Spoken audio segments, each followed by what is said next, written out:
So you just found EndMyopia and you're not quite sure how to go about working out your new glasses. Let me give you some tips.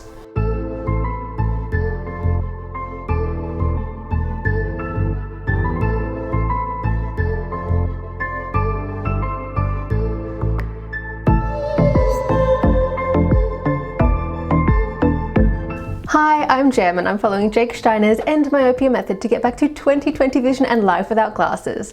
It's all based on science, not magic, and if you want more information, I'll pop some links in the description down below.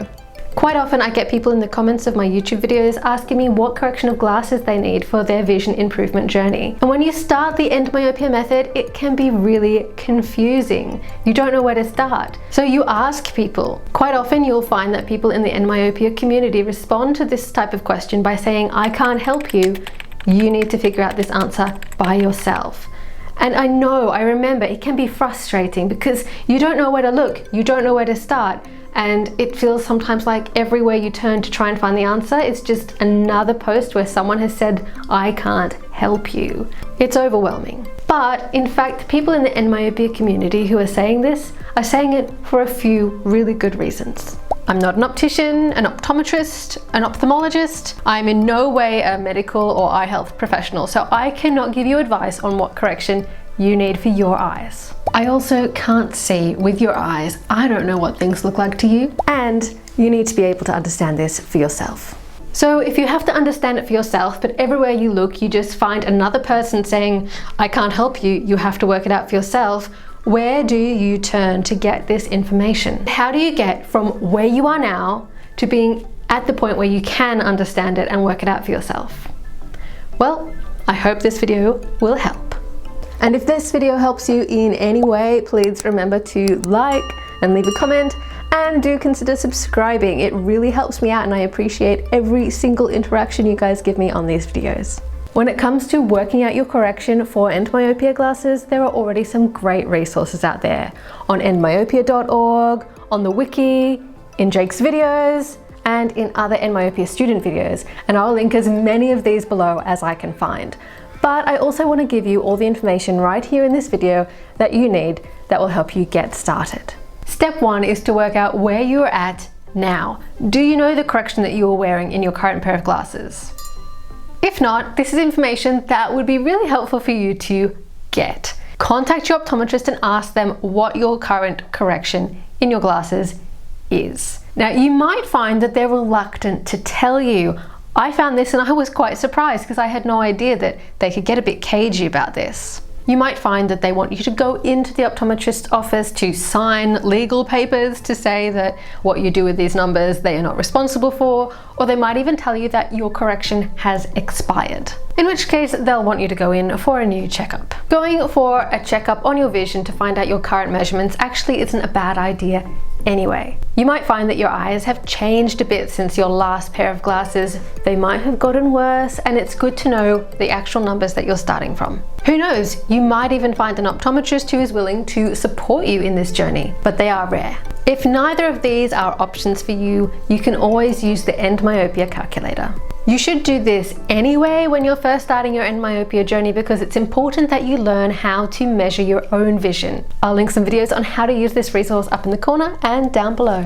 It's important to know how to measure your own vision on the EndMyopia journey because sometimes the glasses that you're currently wearing, they could be undercorrected, especially if you've had them for a while and been wearing them for close-up. Your eyes might have got a little bit worse, and it's good to know where you're really at. At the same time, an optometrist prescribed measurement might be overcorrected for what you want because they are correcting to give you the best vision under all circumstances, even night driving in the rain. Whereas for the EndMyopia method, we want to know what the correction you would need would be if you wanted 20/20 vision, not 2013 or 2010.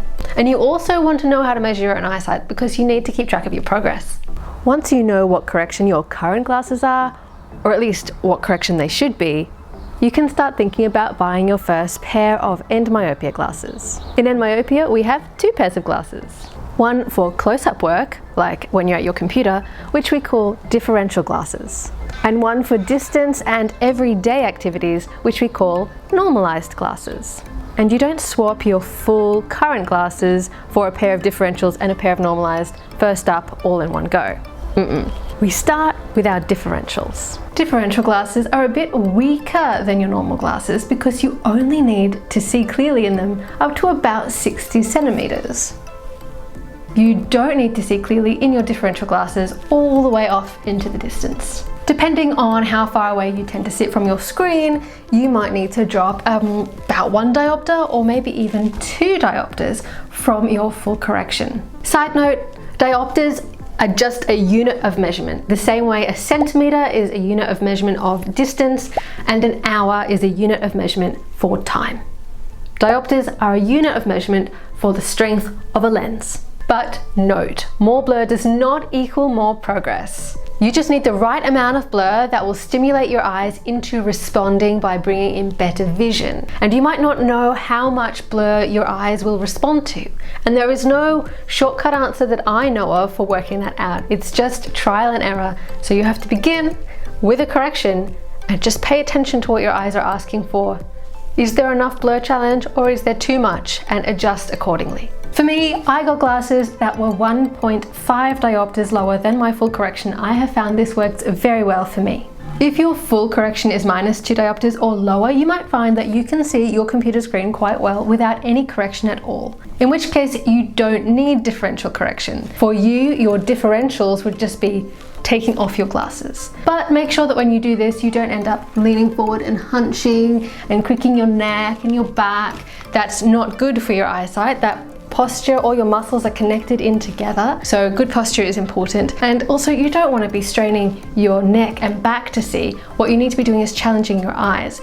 So if you are at -2 diopters or a little bit lower and you find that you just would like a little boost to be able to see your screen without hunching over, you might want to try -0.25 or -0.5 diopter glasses just to give you that little bit extra.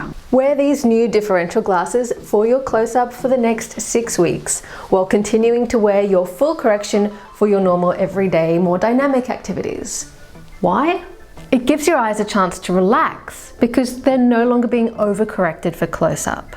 When you are overcorrected for close-up, your focusing muscle, the ciliary muscle in your eye that bends the lens, has to contract to make the lens bulge so that the light coming into your eye is focused on your retina. If we make this ciliary muscle contract too much and too often, it can get stuck like that. It becomes spasmed. It stays tensed up even when we are no longer looking at close-up. This means you can't relax your ciliary muscle and stretch out that lens so that you can focus on things far away. By no longer overcorrecting for close-up, that muscle can relax. And this is a very important part of correcting your vision, getting rid of that ciliary spasm. And by doing this, you might find that you don't even need as much correction for distance as you thought. Now is the time to take those centimeter measurements again to see how your vision is going. If you had ciliary spasm before, you might see some improvement. On the other hand, if you didn't have much in the way of ciliary spasm, you might not see much improvement at all. And that's fine too. Now that you've worked out your current centimeters to blur and used the EndMyopia online calculator to convert that number to diopters, it's time to start looking at getting your first pair of normalized glasses. These are for your everyday, normal activities and your distance work. They will replace your current full correction, and they're normally just a little bit weaker than your full correction. So decreasing by 0.25 diopters is a really good place to start. Again, some people find that a 0.5 diopter drop will suit them better. That's your call. But remember to listen to your eyes. More blur does not equal more progress.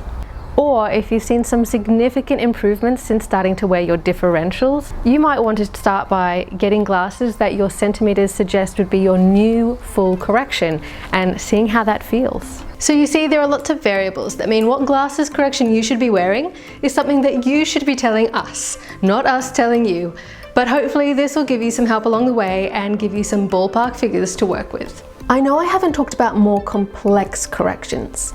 You might have a prescription that includes sphere, cylinder and axis, and even prism and add. I'll link to another video that explains all that. But for the time being, all you need to worry about is your spherical correction, your SPH correction. Everything else, for the time being, just leave as it is. Except if you have ad. If you have ad, that suggests that you have some sort of bifocals. So one part of your glasses for distance vision and one part of your glasses for close-up. In the EndMyopia method, instead of having a pair of bifocal glasses, we have two pairs of glasses. One for distance vision and one for close-up vision. So when working out your glasses for the EndMyopia method, leave everything as it is, just change spherical and delete ad, because the correction in your ad section of your glasses will be taken care of by your differentials. If any of this was unclear, please feel free to leave your questions down below and I will do my best to answer them in my non-medical, non-professional capacity. Thanks for watching and I will see you next Thursday. Bye! About which correction of grasses? Blah blah blah blah blah blah blah blah blah blah, if you would be so kind, sir. So if you find this video of use, I would really appreciate you giving me thanks in that way. Blah blah blah blah blah blah blah blah blah blah blah blah. And helps me with the YouTube. I'm explaining far too much. It really helps me out and more blah. You didn't have celery spasm. Celery spasm, delicious. But hopefully this gives you some, what was the line? Oh, mess in the bathroom, don't look. Ooh. And please remember to like, comment and subscribe.